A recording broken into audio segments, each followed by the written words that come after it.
Welcome to the Counter Narrative Podcast, a show designed to change the way we talk and think about education.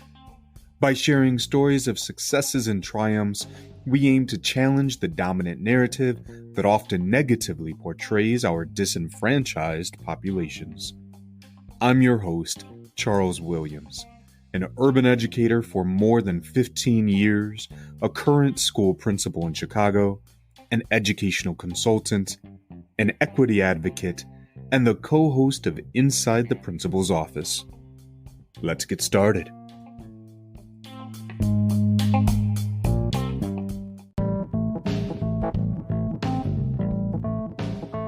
Before we jump into today's episode, I wanted to tell you about a super exciting event that I have coming up, and I would love for you to be in attendance. As I mentioned in the intro to the show, I am the co-host of Inside the Principal's Office, a web series that runs live on the first and third Saturday of each month. During the show, my co-host Michael McWilliams and I bring on other educational leaders and discuss the most pressing issues and topics facing us today. We also have a Facebook group where educators can connect and learn from each other. Well, this summer, we're planning to host an event where we can get together in person. That's right, not another Zoom or a Google Meet, but live. Even better, it's only $35. So join us in Dallas for a networking reception on Friday, July 30th, followed by a day of activities on Saturday, July 31st.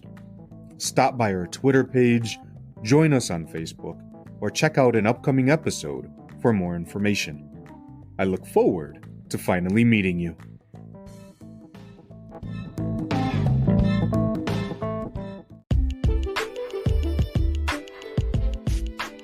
In this episode, I welcome back Cait O'Connor, a 9th and 12th grade English teacher in upstate New York. Cait is a mental health peer and fierce advocate who is heavily passionate about social justice, anti-racism, and anti-ableism. She also believes in combating weight bias and promoting size diversity and representation in the classroom and beyond. We wanted to honor National Mental Health Awareness Month by diving a little deeper into some of the concepts that we discussed previously, while also examining some new perspectives around mental health. We begin by discussing the concepts of experts and comparing lived experiences with earned certifications. Cait also points out that despite the old adage, that sticks and stones may break my bones, you know the one, that words actually do carry plenty of power, and thus we need to be cognizant of how we utilize terms. The casual misuse of medical diagnoses to commodify everyday behavior contributes to the misinterpretation and misunderstanding of real problems facing many people. This conversation touches on a lot of topics, but as always, ends with some ideas and suggestions for moving forward and doing the work. I hope that you enjoy this episode and remember that it's okay not to be okay. And if you are struggling, please find someone to talk to. There are a few resources in the show notes if you need them. Enjoy.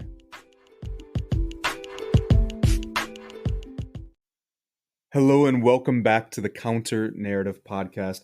Now, this episode is going to be a little bit different from our normal routine. So, first and foremost, I have Cait O'Connor back on with us today.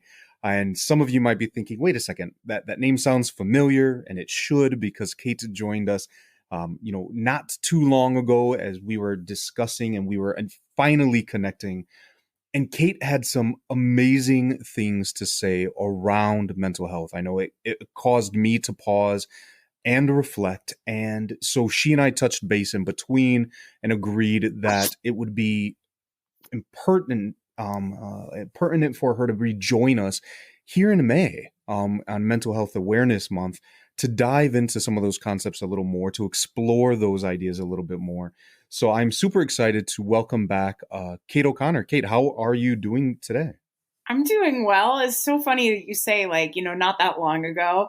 And I remember the episode that we did. It first aired in February, but it feels like it was like almost like last year at this point. It does. I'll admit, I was sitting here trying to like think to so I could say them, and I was like, "Wait, was it that long ago?" Because yeah, time has been flying by. Oh man.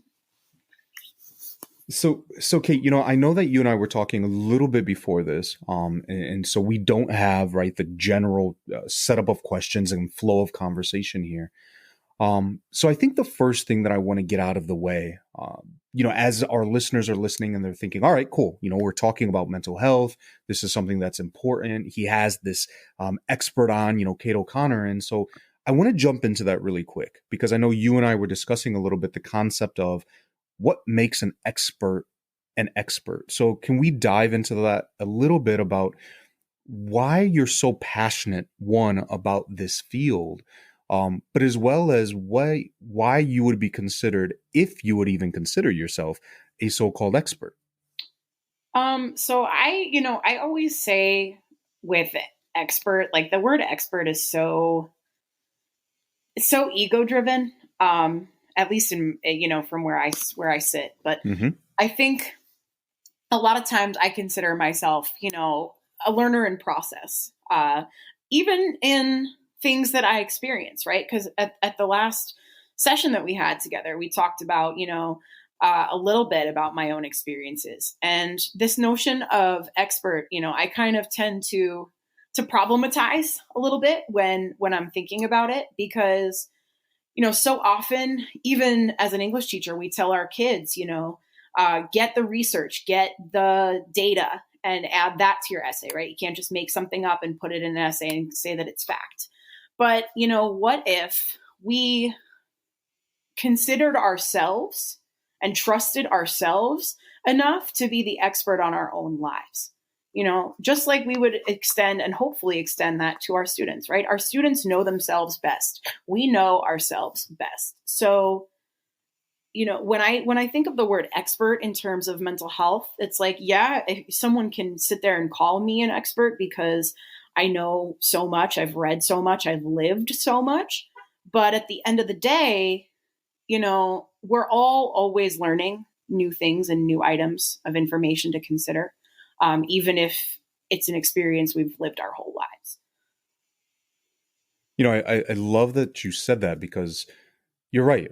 I think a lot of times people, as we are doing any sort of challenging work, right, whether it's around, race and diversity or mental health or whatever area it is that you're working in, there's often that idea that I'm not ready yet, right? Because I don't have the paper. We've been conditioned so much that we have to have some type of validation, external validation, whether it's a degree or a certificate or something along those lines. I have had to have some type of formalized training.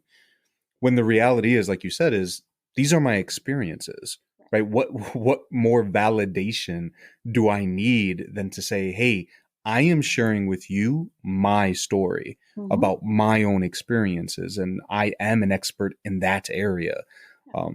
So I love that you mentioned that, and I'm hoping that the listeners listening to this, will begin to maybe reshape the way that they view themselves, and that, hey, right, we all bring to these situations our own experiences, and so to accept those, to own those, right, and to really settle into that and allow that to drive the work that you're doing in the various arenas that you're in. So, Yeah. Cait, I'm so happy that you're letting those experiences drive you. And this notion of expert too, and like the fact that like we need a certificate, we need a license, we need a degree in order to consider ourselves, valued and valuable in the field that we work in, or that we know, whichever field that might be, education or otherwise. That is rooted very much deeply in, colonialism and academia. And I actually recently, it's so funny that we're talking about this right now because yesterday I was watching, ironically, a TikTok that taught me something new, that even Maslow, who invented Maslow's hierarchy of needs, took his model that he co-opted from the Blackfoot Nation, from the Blackfoot Indigenous Nation, and took their self-actualization pyramid that they developed for discussing the spirit, and he co-opted it, right? So even the ways that we look at how we take care of ourselves have been colonized.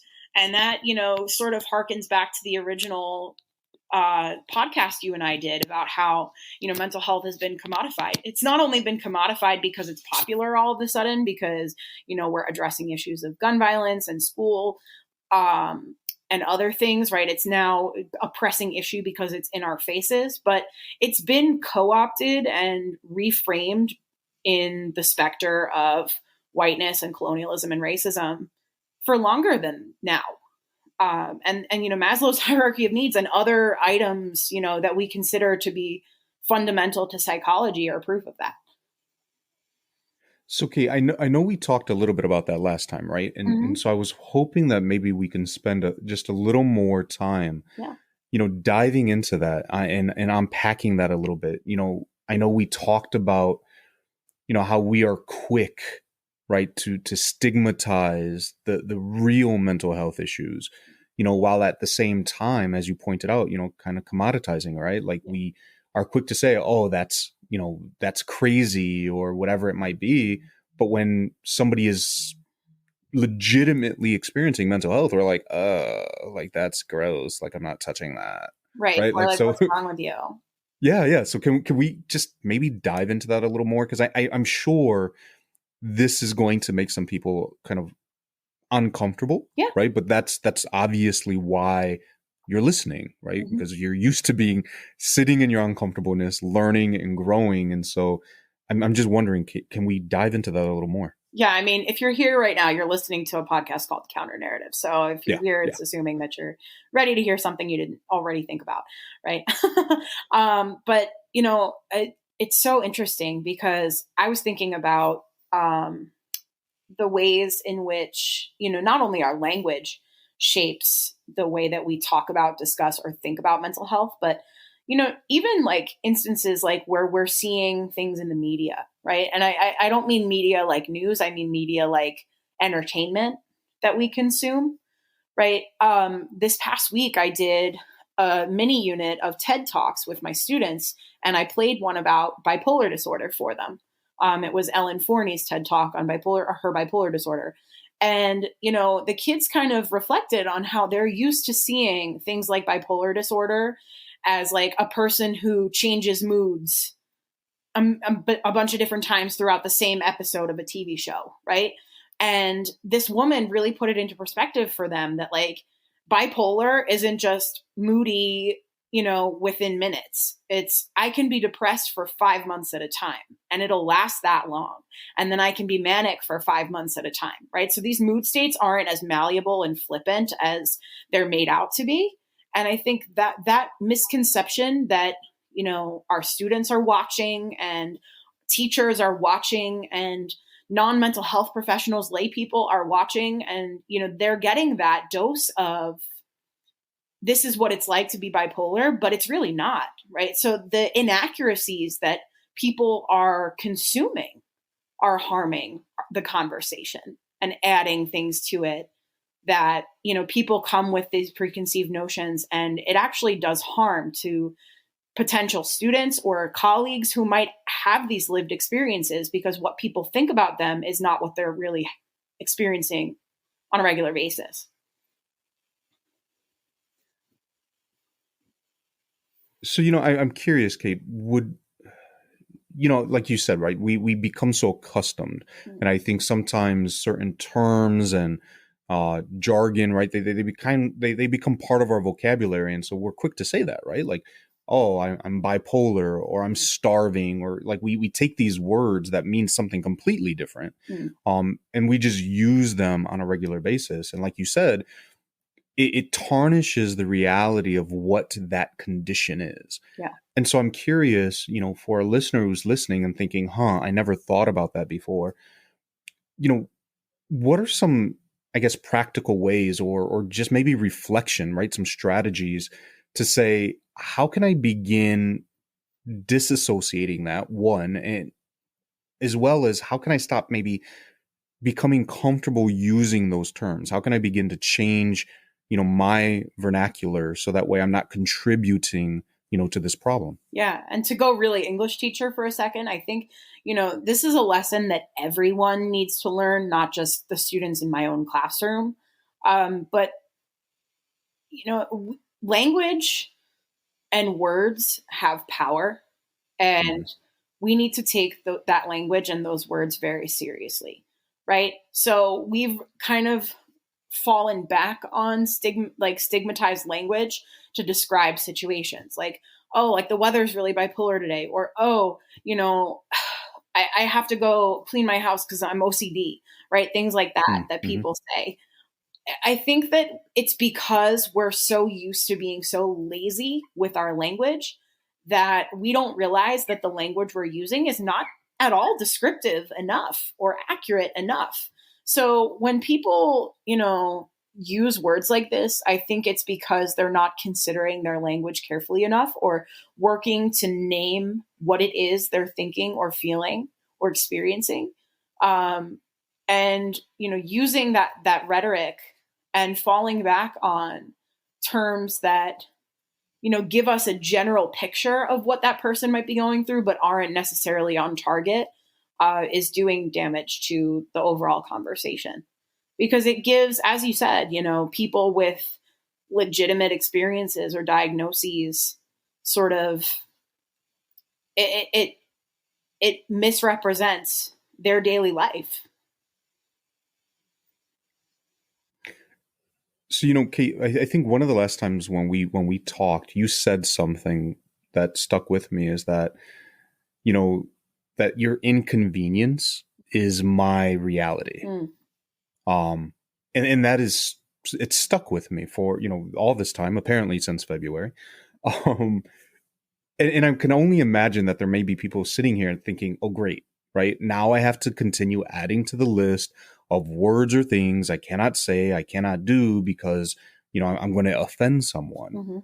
But I think it's, like you said, it's important for us to realize that the words that we are using, that they do have that power. And so again, I'm glad you're sharing that. And I know we talked again a little bit right before we jumped into this, because as people are hopefully thinking about this, it's not just the I guess the psychological ramifications, right? When we talk about mental health, it manifests itself in so many different ways. And I know that not only do you do work around mental health, but one of the areas that you work in and has really hit home for me and my family recently is this idea around, body shaming, right? And body image. And so can we dive, I think, a little bit into that and just kind of how that may impact then, right? That physical aspect may impact the mental aspect of the students in our classrooms. Yeah, totally. I mean, the idea that, oh, great, I have to add to this list of things that are going to just offend people if they come out of my mouth, right? When you think of it in that way, you're still centering yourself, right? And centering the self, especially if you are someone whose career is service like ours, centering the self is not acceptable, right? In these conversations, because if someone tells you what you said or what you did hurt me, you don't get to center yourself, and that's not to say that teachers and public servants shouldn't be taking care of themselves, right? That, they're not an important priority. But when someone tells you that something you're doing that has to do with their identity is harmful, you don't get to say that it isn't, right? So if you taking the long way, so to speak, and really thinking twice about the language that you use and being asked to be more descriptive about how you feel or what's going on around you is really difficult for you, then that's something to sit with. Because if your language adds to a larger conversation in a harmful way, then other people are silenced while you're centering yourself. Does that make sense? No, it absolutely does. What I love about what you are just sharing is, obviously I do a lot of my own work in the area of right equity and diversity. And the same exact things that you said are the same exact things that we share in those spaces. Yeah. Right? If you say something and you hurt someone, like you don't get to tell them like, no, that doesn't hurt you. Like you can't, like, I don't know how else to say that. Like you don't have that privilege. And if you do feel that way, then it's you either need to stop having that conversation or go and do some work and try to figure out, how to get better in this, because you can't say, well, I didn't mean to hurt you, so, it's okay. Like, no, we have to be, we have to accept and acknowledge that even though it was not intentional, the words that we say have power, and therefore if we hurt someone, like we have to own up to it. Right. And that's across the board, and it doesn't matter how good of a person you are. You're going to make mistakes, you're going to say and do the wrong things, and I think that if we can learn that and accept the fact, like, we are all human and therefore we're flawed and we're going to make mistakes, and that is okay, then we can begin this work, right? We can do this. But the moment that we pretend that we're incapable of harming someone else because, I'm not a racist, or I'm not a sexist, or I'm not an ableist, or whatever ist we want to add, right? Like, that's where the issues become. Right. And, it's like, again, to talk about centering the self, right?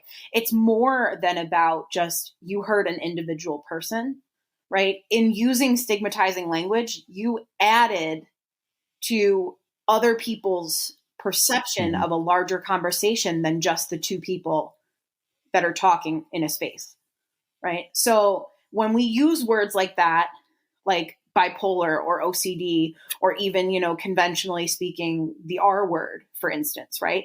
If we say it person to person, that falls in dead air after a while. But if that pattern gets repeated and people see that language as acceptable, right? We're showing each other that it's okay to treat a certain group of folks as lesser than, right? And it's adding to the overall stigma and overall conversation that misrepresents and even disparages an entire group of people. So when we continue to accept language like that, it means that we continue to accept myths and misconceptions about people with mental illness. And then those myths and misconceptions don't go away.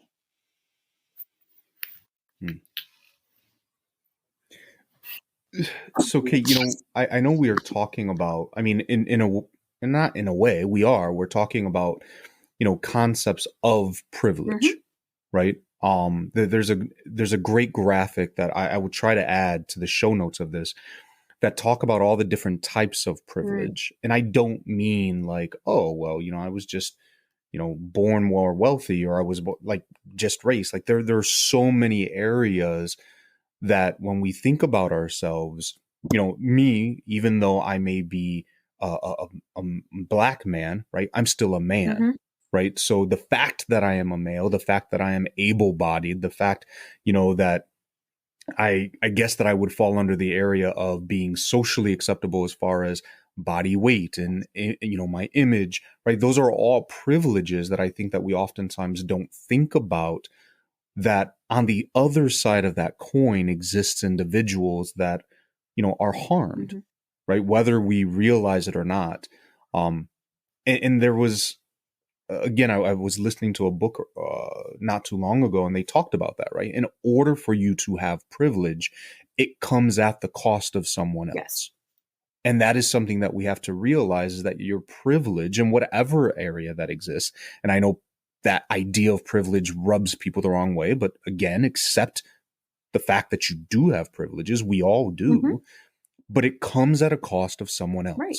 And so once we realize that and accept it, then we can do the work that we're talking about. Yeah. And exactly. When people think about privilege, they think, immediately they're wounded. Their ego is wounded. Like, oh, I worked hard for what I have. What do you mean? And, I always encourage people to think about it as privilege is what you don't have to think about.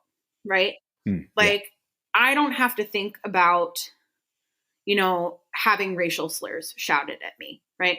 Because, or, being denied a job because the name on my resume, quote unquote, sounds black, right? I don't have that problem, but I do have the issue of, not being able to disclose my diagnosis without fear, not being able to, fit into certain spaces because of my body, right? So when we think about the ways that we do and don't move through the world and what we have access to or don't, right? Privilege comes down to other people don't have to think about some of the things that I do. And I don't have to think about some of the things that other people do, right? I will never have to have a conversation with my children that's about, if you interact with law enforcement, do X, Y, and Z, right? If you want to stay alive. So those are just things that a lot of people are still processing. And in some fashion, I think the conversation about mental health and the conversation about body size are still at the back of that bus, Mm-hmm. because people think those are things that are controllable, right? So if you are discriminated against because you're fat, that's your own fault, lose weight. If you're discriminated against because you're anxious, just calm down, get it together, right? So the ways that people even perceive what marginalization is still has a long way to go, because right now we're having a deeper conversation, especially about race, right? That's at the forefront of our consciousness, and it should be. But there are still things that people think, right, are not considered marginalization, because people still believe that there are certain things you can control, and that if you're treated differently because of them, that's your responsibility. Mm. So, this is a great transition, I think, then as educators, whether we're in a classroom, whether we're leading buildings, whether we're, leading leaders, whatever it may be, what are some ways that we can become more cognizant, I think, in our own spaces of what privileges we bring in to those spaces, the behaviors that we bring into those spaces, and being more aware of what students may be bringing in, because as we said, right, there may be things that we don't see, right, those traditionally, like the psychological areas that we take for granted, or those physical things that we may be harboring bias against, because as you just pointed out, those are your fault. Mm-hmm. So as educators, what are some practical, I guess, ways or some starting points that I can do in my own classroom? Not, I got to attend a PD this summer or things like that, but tomorrow or the next day that I'm listening, from when I'm listening to this, I can go into my classroom and do this right now. It's so funny you bring this up too, because in COVID, it's been really difficult to do what I usually do. I usually have my students arrange the classroom, right? So like physical space, like the desks, and where they're positioned and how, close together or far apart they are.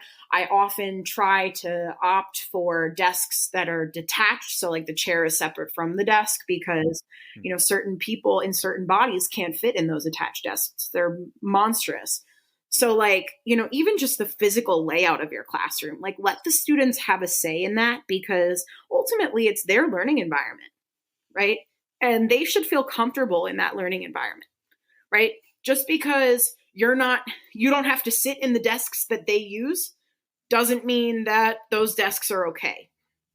Just because you don't have to walk through those rows that you arrange those desks in, right? And that's kind of their area, doesn't mean that it shouldn't be a safe space and a comfortable space for them to learn in.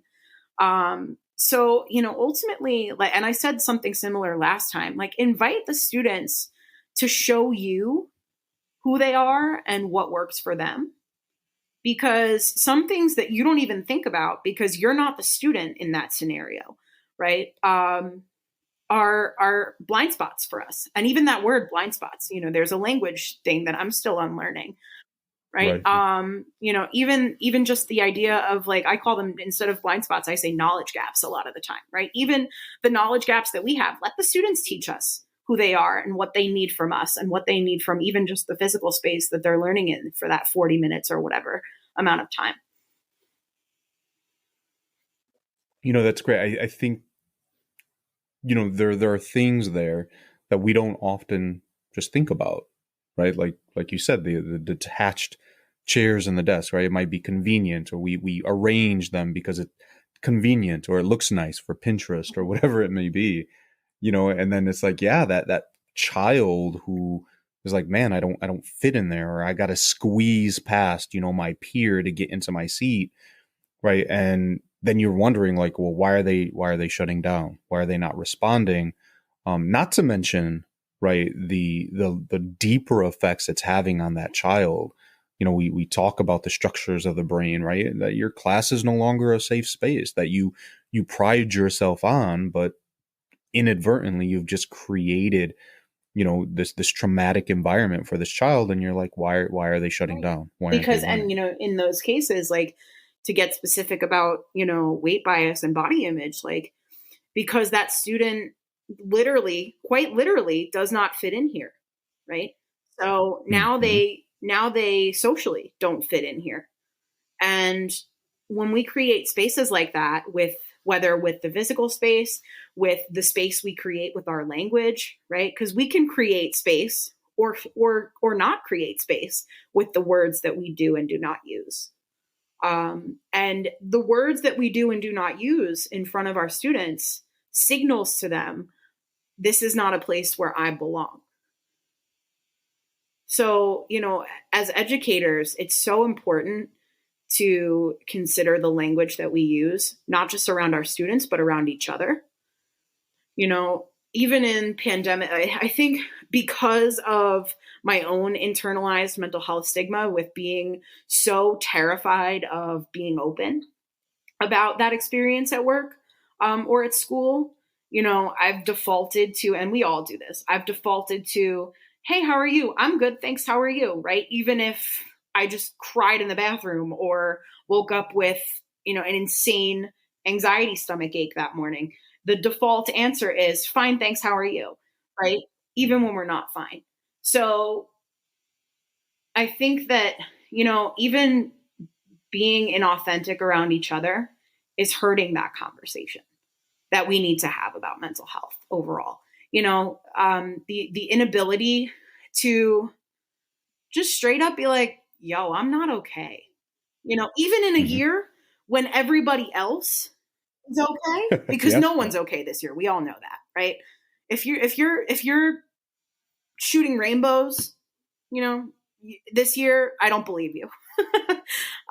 But in a regular year where there's no pandemic, we should be able to say, things are really hard right now to our colleagues and not be looked at like, what? Because we need to normalize that, like, there's more than one emotion. There's more emotions than just good or okay or fine. I'm glad you mentioned this. This idea of normalizing the conversations around mental Mm-hmm. health, right? Just the idea that it's okay not to be Right. okay. And I think regardless of what level you're on, there's so many times where we feel compelled where I can't show Mm-hmm. that. Um, recently I had a staff member who did that, who came into my office, and just was crying and said, I am not okay.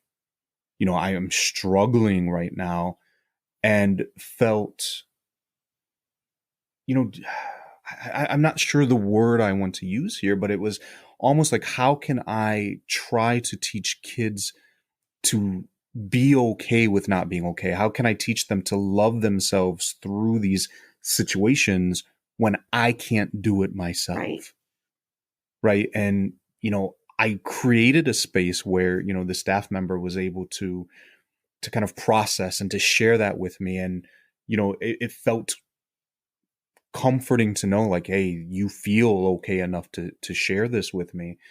While simultaneously, when I walk into that building, right, I'm in that same Yeah. capacity, right? Like, how do I show my staff members that it's okay not to be Right. okay, while, it's that vulnerability piece. And Right. so I'm really glad you're bringing this up because yeah, it's something we all struggle with. And I'll admit, I'm fine. And I have my one staff member who checks on me every day before anybody else and says, no, you're not. What's going on? And I appreciate you. You know who you are. I appreciate you because it gives me a chance to open up, dump all of that out, and then I'm okay, and I'm in a place now where I can operate for the rest of the day, right? As opposed to dragging that around with me. Right. So I think maybe that's a point, right, where we start finding that person or finding that space where you can have that open and honest and vulnerable conversation, you know, and maybe those are the baby steps we take to normalizing this entire And I think process. too, with like the idea that, saying to someone, I'm not okay, like we live in this culture where like if someone says something's not okay, the knee jerk reaction is whoever's receiving the I'm not okay has to be the person to fix it. Right. It's not always Mm-hmm. about, putting the band-aid on. Sometimes I just need that to be heard and then it goes away. Right. Sometimes, you know, it's okay to, if I tell you I'm not okay and you need to set a boundary and be like, yeah, me either. And I can't carry your stuff, but here's something else that might be helpful. Right. So it's okay to receive someone else's emotions without making them yours, without picking them up, Mm.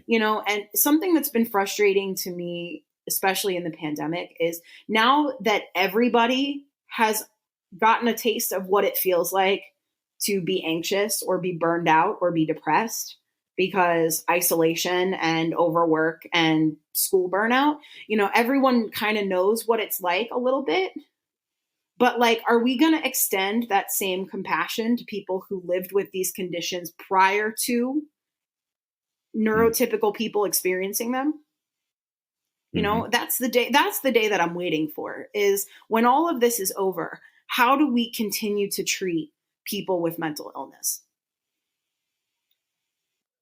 Yeah, that's a great point. I mean, we have talked, I think, through this whole pandemic about that, right? That things have come to the light, things that, you know, have always Mm-hmm. been there, but now that they've come to the light, right, we're now addressing them because of maybe certain demographics that it's impacting. We were taking a different look at Yeah. these things.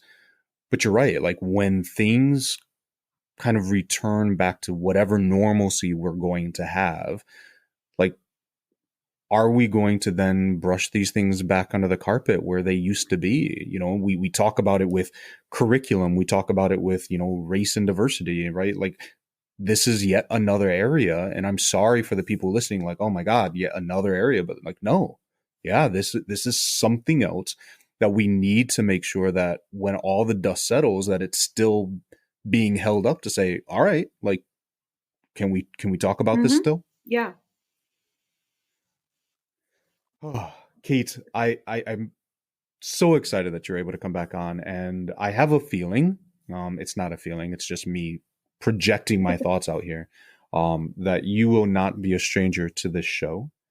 Um, so I want to say this. I'm sure that there are people who are listening right now who are saying, Cait, I love that you gave me some to dos Mm. right now, right? But I also want to dive into this a little more. And I know that we didn't talk about this, but maybe right off the top of your head, you might have a resource or two, whether it's a Twitter person to follow or a book to read or another podcast to listen to, so long as you come back here.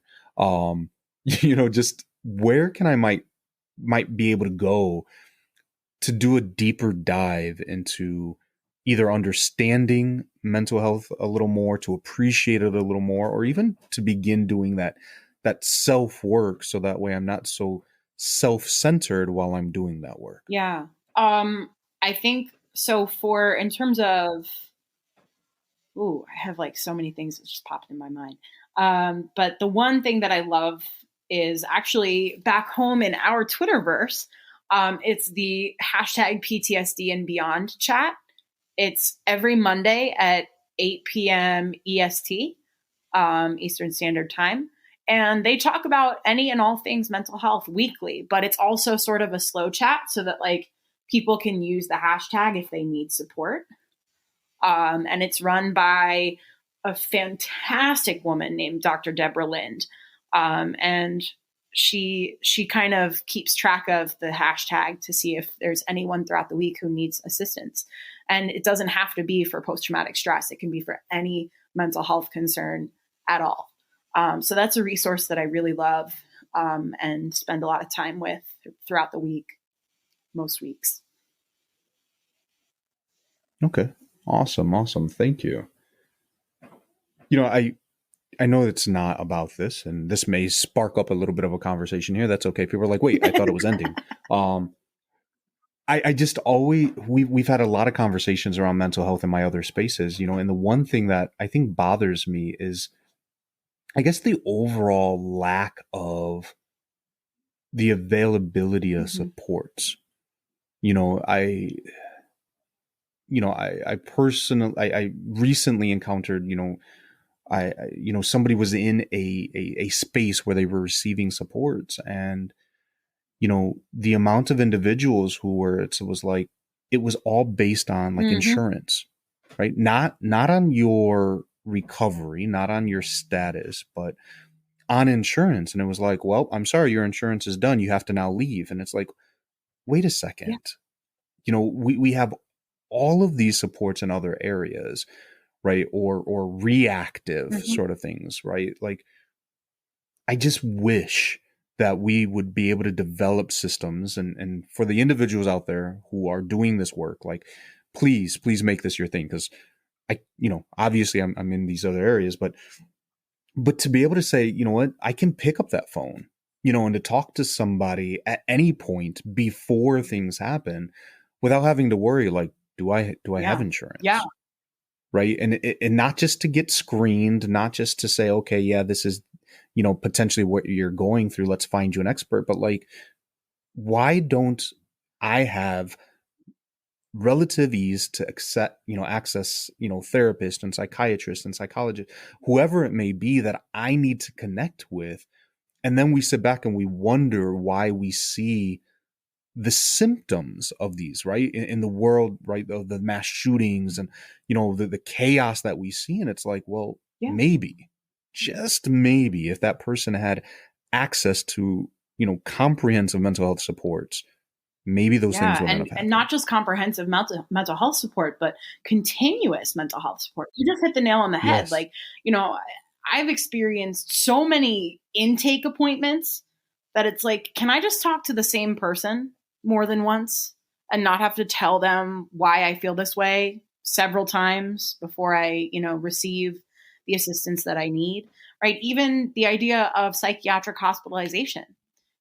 It's almost seen by many people with mental health diagnoses as like, why are you punishing me by taking me to the hospital, right? Because the system that we've developed deals with the problem after the problem's already happened. And insurance plays a huge role in that. And there's just yet another example of commodification and colonization taking a role in how we deal with this issue. Well, to my listeners, we are going to be wrapping up now. I just really had to get that one off my chest because I was so frustrated going through that process and hearing about individuals who were just like, and I was like, this is insane. But like, oh, well, there we go. Right there. So self-reflection, right? This is not correct. This is not right. But again, I would never have thought about it until I experienced it. Right. And then when I experienced it, that's where I was like, wait, this is not acceptable. Right. But again, my inconvenience is someone else's reality. That was an inconvenience to me in that moment. But like, no, there are people struggling with this for years and years, and that is not okay. So I really needed to say that in this space because I don't know who's going to hear this, but if you're in the position to do something about this, like it needs to be done. So, Cait, with all of that being said, and they're probably like, this is a roller coaster. I told you guys at the beginning, right? Like, this was not a normal episode. No script here. No questions. So, Cait, I'm sure that individuals listening, if they weren't connected with you, if they were not following you from the first time you were on, what are some ways that they can find you? What are some ways that they could connect with you to continue learning more about what you're doing, or just to connect? I am a huge Twitter user. My handle is @JustTeachingELA. I'm also on Instagram under the same handle. You can find me and reach out anytime on either of those platforms. Wonderful. Well, Cait, I want to say thank you, not just for being on the show, but for, obviously being an educator in our classrooms and working with our students in ELA, right? A subject near and dear to my heart, but really for having these conversations and opening the eyes and the minds of individuals who are willing to listen, because these are definitely topics I know I learn every time I connect with you. So I just want to say again, thank you. Thank you, Charles.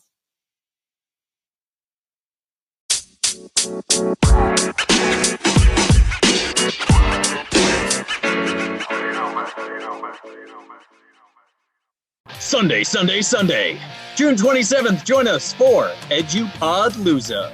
There will be over a dozen EduPodcasters. Listen for some rhythm and rhyme. That's a poetry slam, boys and girls. Roundtable discussion. Just some teachers talking about teaching and laughing and having a good time. Role-playing games. Oh, yeah, for you nerds out there, you're gonna like that stuff. Radio drama. Dum dum dum dum. Ah! And really funny people. At least really funny looking, if nothing else. 1 to 9 on June 27th, Eastern Standard Time. We'll be live streaming. There'll be links. We'll put it on the Twitter. We'll make sure that you know where it is. Follow us at Unprocast if you're not already, because that's probably going to be the easiest way to know when it's going live. June 27th.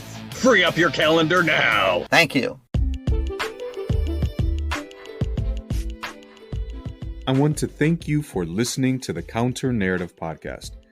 If you're enjoying the show, please be sure to like, subscribe, and of course, share it with friends and family. I'd also love to hear your thoughts about the show, so please leave a comment or two as well. Now, I'm not sure what platform you're using, but the show can be found on Anchor, Google Podcast, Apple Podcast, Spotify, and plenty of other platforms. If the show isn't on your preferred site, let me know, and I'll be sure to get it up and running.